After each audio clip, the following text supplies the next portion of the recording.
So happy అన్న మళ్ళీ మిమ్మల్ని ఇప్పుడు షోలో చూస్తున్నాం. I mean thank you so much.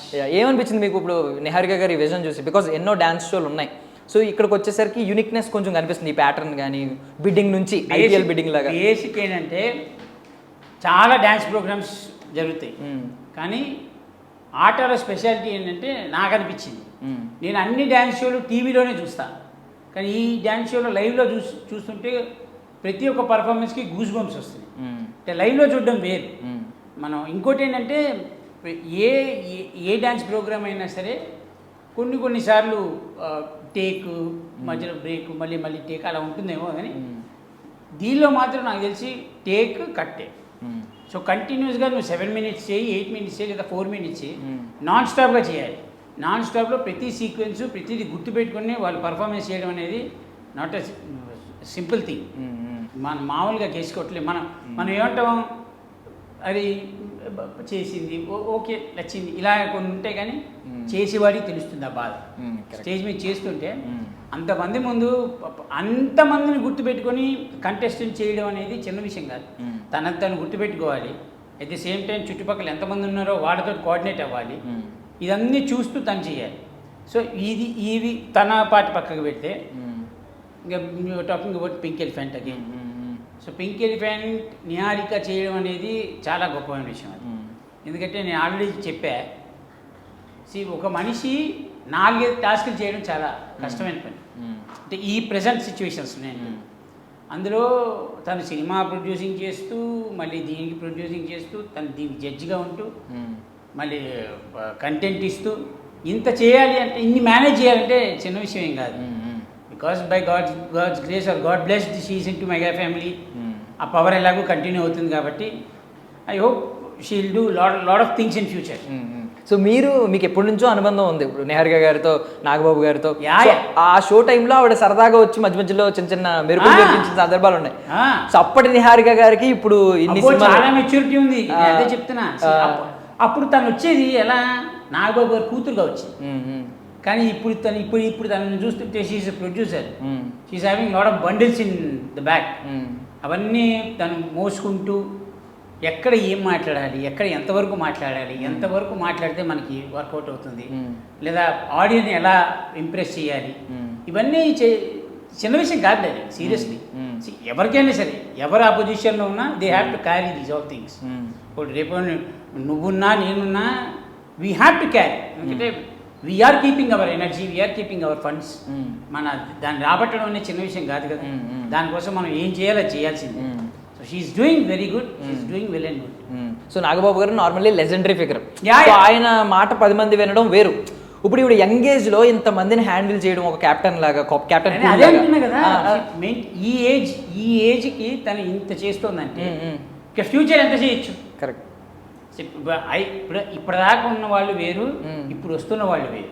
వీళ్ళందరినీ వాళ్ళ ధ్యాసను గుర్తు పెట్టుకొని ఇప్పుడు వచ్చిన వాళ్ళతో మెయింటైన్ చేస్తూ, మళ్ళీ సంస్థకి పేరు తగ్గకూడదు, అలానే మనిషి పేరు తగ్గకూడదు, లెగసీ మెయింటైన్ చేయాలి. చిన్న బ్రెయిన్లో 100 తిరుగుతాయి. అవన్నీ క్యారీ చేయడం చిన్న విషయం కాదు. సో మీకు ఇద్దరు తెలుసు కాబట్టి నాగబాబు గారి కంటే ఇవిడ తెలివైన ఆవిడ ప్రొడ్యూసర్ వైజ్గా అలా నేనేమో అనగలరా? అలా అనే ప్రసక్తే లేదు ఇప్పటికి నేను అలా. ఎంతైనా వాళ్ళే తనే. వాళ్ళు బేసిక్గా నేనేమంటే అంటే నా కమెడియన్స్ దీనిలో మేమేమంటాం, పెద్ద కమెడియన్స్ కనబడ్డారని నేను చెప్పేది, మీరు వదిలేసిన కంచెలో మిగిలిపోయిన మెతుకులు మేము తింటున్నాం సార్ అంట. అలానే వాళ్ళు చేసినవన్నీ చూసి చిన్నప్పటి నుంచి తన ఇంట్లోనే పుట్టి పెరిగింది కాబట్టి అవన్నీ చూసి ఏది కావాలో అది తీసుకొని దాన్ని ఎలా ప్రజెంట్ చేయాలో తను చేస్తాను. అంటే that is what call mechanism are mentality. మనం ఎదగడానికి మనం ఏం చెయ్యాలి, ఎలా చేస్తే మనకు వర్కౌట్ అవుతుంది, అవన్నీ నేర్చుకుని తను వచ్చింది కాబట్టి దట్ సో గ్రేట్. సో ఇప్పుడు నాగబాబు గారి నుంచి ప్రొడ్యూసర్ వారసత్వం, ఇప్పుడు చిరంజీవి గారు పవర్ స్టార్ నుంచి ఇప్పుడు ఆవిడ కూడా స్క్రీన్ మీద సెంటర్ ఆఫ్ అట్రాక్షన్ అయిపోతుంది. నేను అదే చెప్తాను. ఇప్పుడు ఒక స్టార్ కూతురుగా చేయడం వేరు, స్టార్స్ ఫ్యామిలీ మెంబర్గా చేయడం వేరు. తను ఏం చేసినా అందరి మీదకి పడుతుంది ఎఫెక్ట్, రైట్? తను ఏ ఒక్క చిన్న మిస్టేక్ చేసినా కూడా నిహారిక ఇలా చేసింది అనరు, మెగా ఫ్యామిలీలో ఇలా జరిగిందంట.